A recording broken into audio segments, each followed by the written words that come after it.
तुम्हारे बच्चों के लिए रो रहा हूँ। हमने क्या गलत किया है? टीचर्स का हाथ तोड़ा गया है। On the spot centre change किया है इन लोगों ने। गिरफ्तार करके क्या हो जाए? क्या सिस्टम बदल जाएगा? एक स्टूडेंट सालों तक मेहनत करता है, दिन रात पढ़ाई करता है, अपनी जिंदगी के हर पल को एक एग्जाम के लिए डेडिकेट कर देता है। और जब एग्जाम का दिन आता है, सेंटर पहुंचते ही उसे कहा जाता है एग्जाम कैंसिल।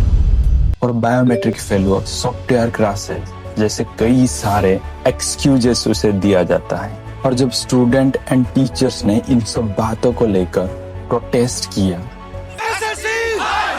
तो पुलिस ने उन पर लाठियां चला दी, जिन्हें पुलिस खदेड़ते हुए बस में भर रही है। दोस्तों ये बात है एसएससी फेज 13 एग्जाम की, जिसमें हुई भयंकर गड़बड़ियां। आज हम बात करेंगे क्या हुआ, कैसे हुआ और कौन है जिम्मेदार इसके लिए।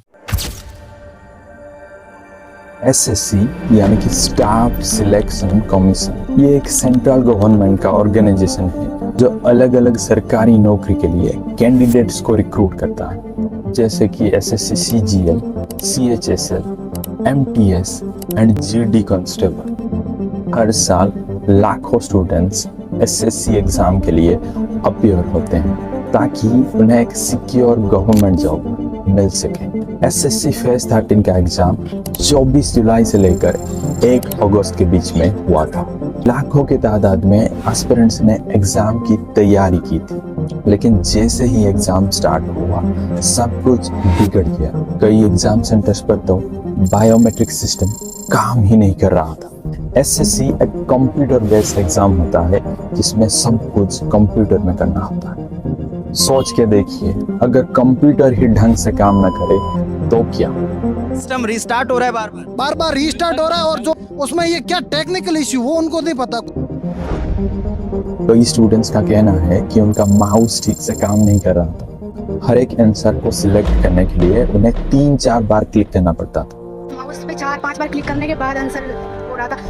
एंड इस एग्जाम में टोटल 100 क्वेश्चंस पूछे जाते हैं।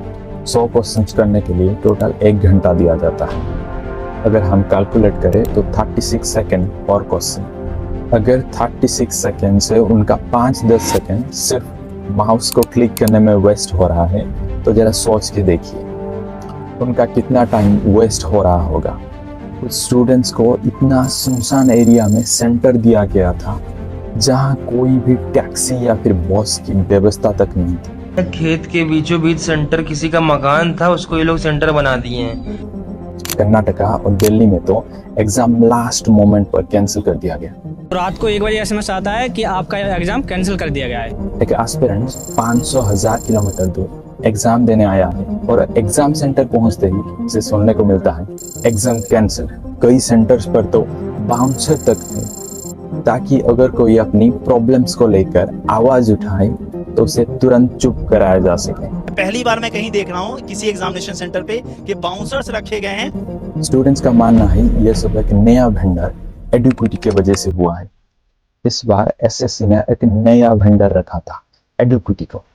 पहले टीसीएस था, अब टीसीएस को रिप्लेस करके एडुक्विटी का रखा गया। एडुक्विटी का ट्रैक रिकॉर्ड पहले से ही बहुत ही खराब रहा।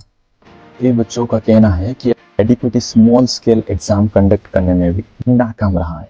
टीसीएस इससे फार बेटर थी। मैनेजमेंट इस कंपनी का सबसे थर्ड क्लास है।